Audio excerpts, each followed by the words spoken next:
Hi folks, you're with Tacitus today, your pushback channel, and thank you for joining this audio live stream.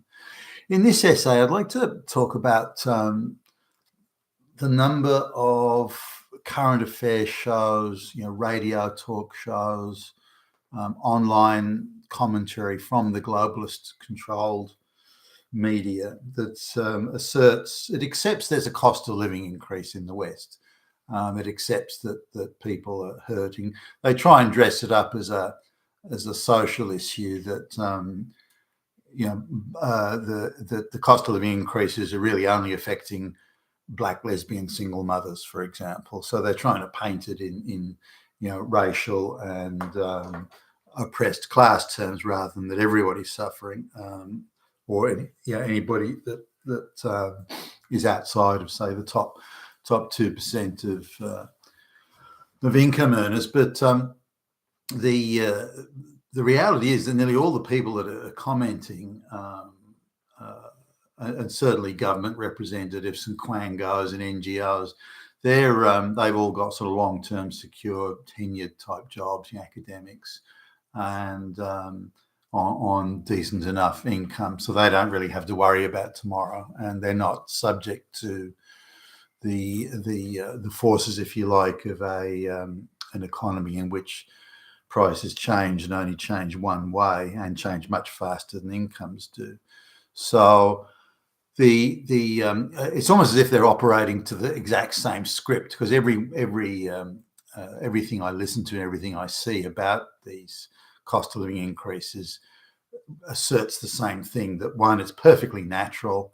There's no one cause or set of causes, and that the price increases are a natural result of naturally occurring things.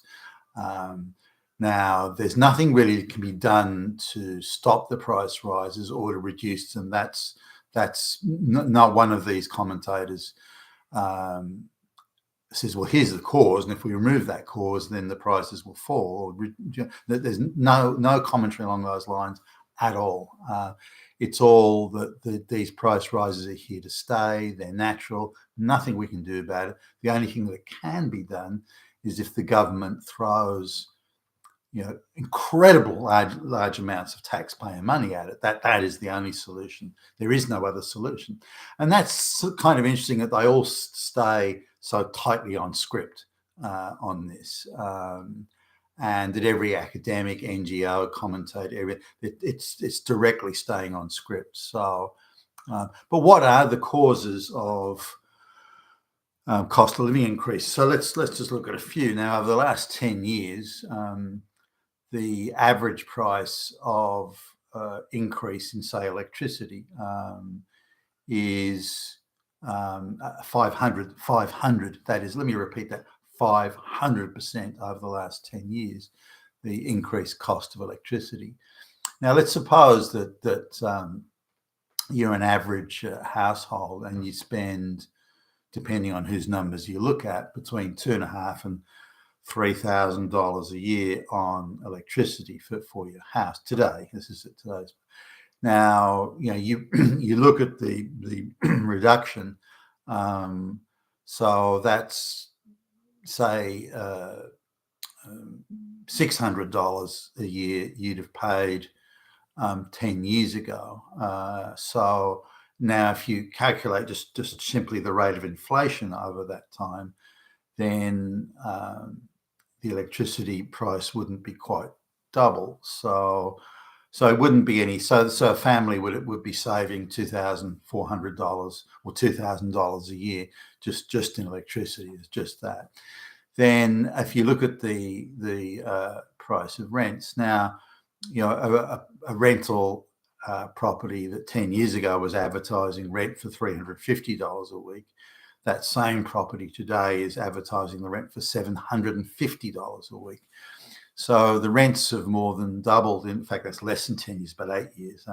So straight away, and that's per week. So straight away, there's $18,000 a year has to be found to pay rent, and $2,000. So straight away, you're looking at $20,000 to $21,000 a year is coming out of the household budget just in rent and electricity. So that just illustrates the extent of the cost of living increase that's occurred. Just in those. Now you've got to have both of those things. They're not discretionary. They're not like, do you buy the coolest mobile phone or something like that, which you can say, well, I won't buy the coolest one, I'll buy the cheapest one. That's not an option you really have with rent and electricity. You kind of have to have electricity, and whether you own something and pay a mortgage or whatever, but the rent is an actual cost of living. You have to have a roof over your head, or it's certainly desirable. So now then we look at the cost of food. Now the food inflation was, it was higher.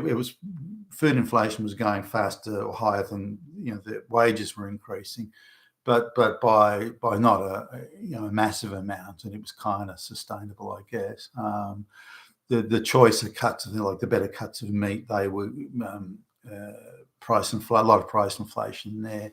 But you could switch around your consumption patterns to kind of soften the blow of that, but not anymore. If you look at since the COVID thing and the disruption to supply chains, then food has increased, certainly in the last 18 months or so, by on or about 50%. Bread and milk, say 40%, but now, again, the choice of cuts of meat have been well beyond that. You're paying $40 a pound for some of the better cuts of meat. If you want some of the better cuts of fish, then you're paying 60, $70 a pound for those. So the price inflation's been quite. But even if you stuck to basics, even if you just ate sort of bread and milk, that sort of thing, then you'd still be paying 40% plus more than you were 18 months ago. So if we look at an average household budget for food, there's another $3,000 to $4,000 a year. So we're up to we're pushing $25,000 a year now in increased costs. Cost of living that's gone up in less than 10 years, really, overall. So that's the extent. Now, wages haven't increased anywhere near that amount. So you can imagine the squeeze that the average household budget's getting. But I didn't find that this very basic take on cost of living increase, none of them talked about it. It was just asserted it was a natural thing. That's it. It's here. Nothing we can do about it. It's perfectly natural. The government should throw more money. Now, the other thing was the causation factor. Why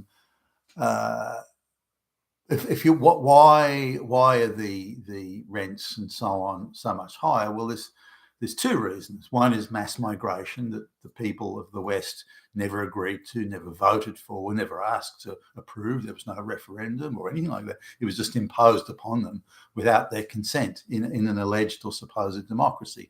Now, you think that would outrage anybody. These are people who scream, democracy's under attack from Donald Trump, but they never talk about the mass migration that no one was ever asked to vote for. So they're very, very selective in what they see as a so-called threat to democracy. Now, asking the people to vote on some sort of issue like mass migration, the attitude is, well, why would you ask the people? They're all fucking Nazis anyway. Fucking fascist, white supremacists, fucking Nazis. We don't have to ask them. We decide and we tell those Nazis how it's going to be. That's pretty much their attitude. But so why are the property price, the rent prices increased so much over such a short space of time?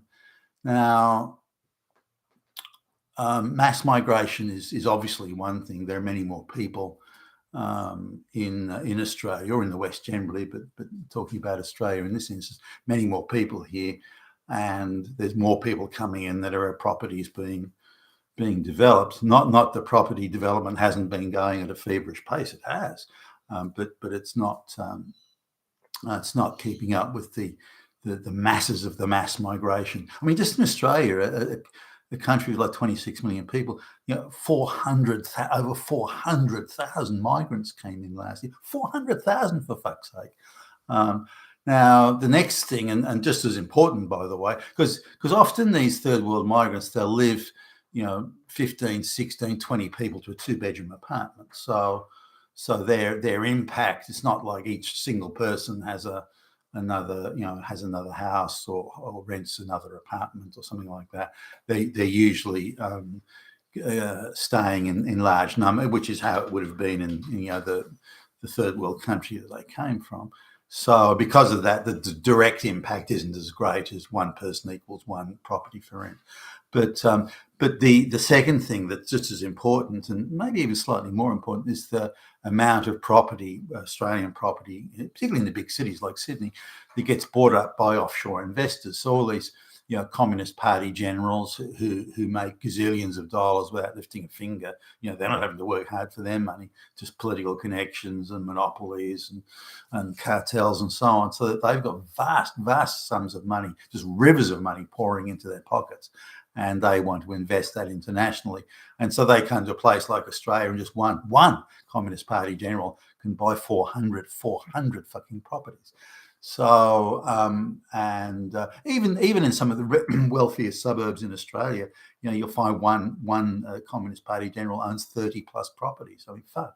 Now, and a lot of these properties remain empty, or they're used to stick their peasant flunky nominees in who go and wash dishes in the local Chinese restaurant because they're running some labour hire scam front in the West, and just putting their rural peasant nominees through there, and putting them in these places just to as housekeepers or something like that.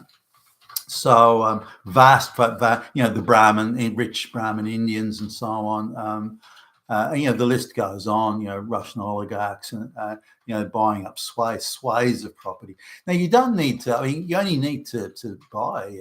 10% of the property is bought by these people, and that's enough on its own in a finely balanced market, sort of what was once a market economy. That's enough to drive up prices to the second thing is the amount of cartel control of real estate pricing. If just one property in an area is sold at a new high price, that then is forced, that then becomes the benchmark. Not the lowest property is sold, but only the highest. So there's a lot of cartel-like manipulation as well to artificially inflate and pump real estate prices. Again, that's not talked about in any of these current affairs or programs that talk about the causes of cost of living increases. So those two things alone. Now again, just to illustrate, like properties sold for $400,000 20 years ago, or just over like 21 years ago, they're selling for $2.5 million today. That's the extent of inflation in real estate for sale prices. 550% in 20 years. Now that's so far beyond normal price, so far beyond it that it's insane. Looking at say, just to sort of give you an example, there was a property that sold in 1975 for $30,000, and when that property was sold on in 1975, then that property was sold on in 1982 for $32,000. So those were sort of rates of property inflation that were going on around at the time.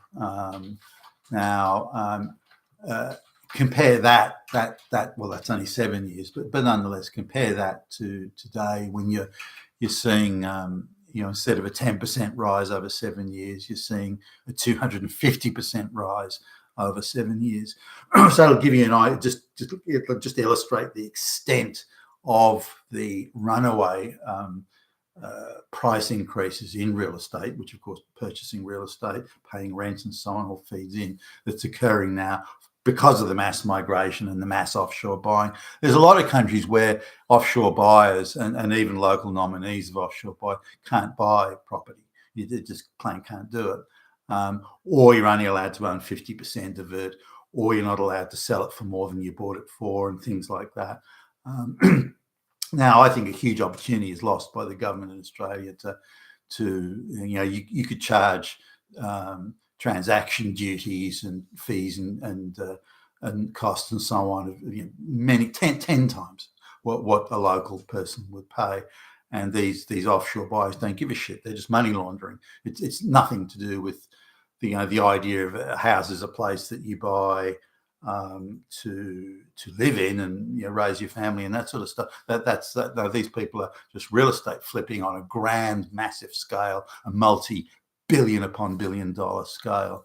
So this isn't nothing was mentioned. Mass migration wasn't mentioned. Offshore buying wasn't mentioned. Real estate price increases weren't specifically mentioned. It was just a generic sort of wider bowl of price increases or basket of price increases.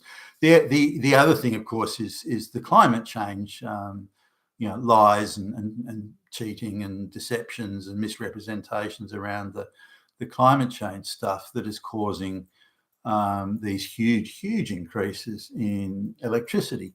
Now, whether you believe in in or not, or you accept it or not, or you believe in the supposed remedies, these futuristic pie in the sky, starry-eyed remedies that are supposed to exist for mitigating climate change, the fact remains that poor people doing it tough, are paying 5 times more for their electricity than they should be, and anybody who cares about how the people should be concerned about that.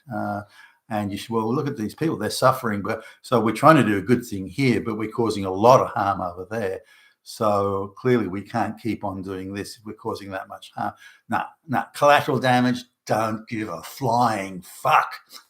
We're doing something ideological here, and if those people are suffering, so they should fucking suffer. It's like Mao's Cultural Revolution, or Stalin's chasing of the kulak farmers. Millions of people die, millions of people suffer. Who the fuck cares? We're pursuing an ideological nirvana here. Can't you see? You damn fucking Nazi. So that there's no recognition of that. In terms of the COVID, these people all support the COVID thing, or told to or paid to, and so they don't treat the price increases of food and necessities as being anything other than natural. Because as soon as you accept that it's not natural, then you have to accept that the COVID thing was either wrong altogether or so hopelessly mismanaged. Either way, it doesn't matter. That it's caused artificially and caused these food increases in necessities, food among them. And so these are the things that are not talked about, and yet they're material. So really the cost of living has increased hugely over the last several years.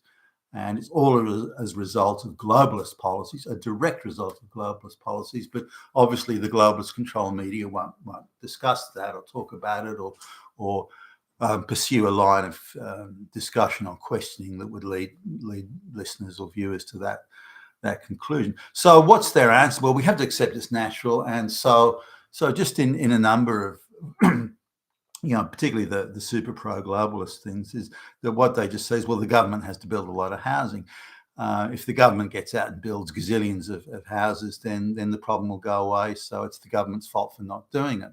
And some of the some of the crazy schemes that get proposed. One proposal was because the amount of Airbnb places has increased over the years, that is, so it's asserted, that means that those properties would otherwise be for rent, and therefore that's having an adverse impact because it's withdrawing, if you like, withdrawing stock from the market is their argument, which is of course nonsense. I mean, very small argument could be for that, but so because of that stock being withdrawn from the market, that's causing a shortage, which is artificially forcing up prices. Is the kind of backstory they're trying to push there.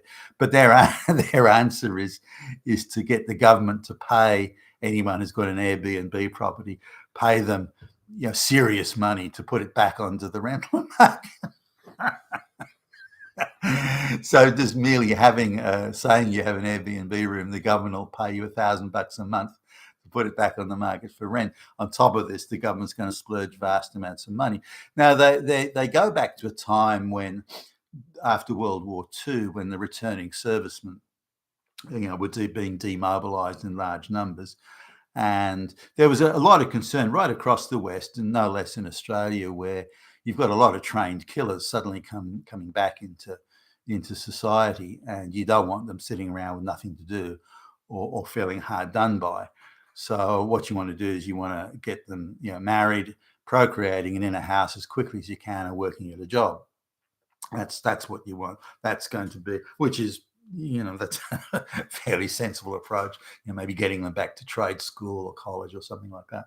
So the government went on a building scheme in Australia and built, these vast new areas of very basic 3-bedroom houses using basic building materials and very minimalist. But hey, it was had a roof and walls, and it was usually on a block of land, sort of 750 square meters size, that type of thing, 800. So they did that, and then the returning servicemen came, were then given at a good price with very favourable loans, given those houses to live in. And because they actually lived in the house, they weren't renting it out, because they got married and procreated and had 2.5 children, whatever it was at the time, then that sort of, I think, was quite good for society overall, as in reintegrating these people back into society and getting them, giving them a stake in the future and all that sort of stuff. So the argument is, well, the government used to do, why don't they do that now? And that'll fix the problem.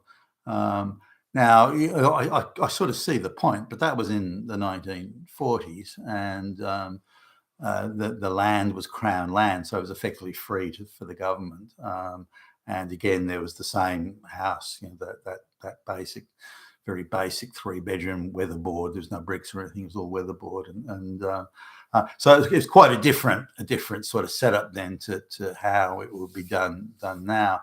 Whether or not the government should be, if the government's forcing mass migration in, maybe they should be building properties, affordable housing for the but I don't know if it would reduce property prices. The property cartel in Australia is in tight control of property and pricing and all the propaganda around it. Every day I see an article, property about to boom, 100% windfall profits available, and this sort of thing. Clearly that no one's stopping that. It's there to gin up, try and bring buyers in. But anyway, those are the things. No one's talking about the real reasons why there are cost of living increases, and it's all globalist imposed, and all forced upon us like the mass migration is. And none of it is necessary, none of it is needed, none of it is helpful, other than delivering absolute windfall profits to a tinier number of people. But no one's talking about that, and therefore I can't see anything being done about it, at least not anytime soon. You've been a Tacitus today, you're a Pushback channel. Thank you for listening.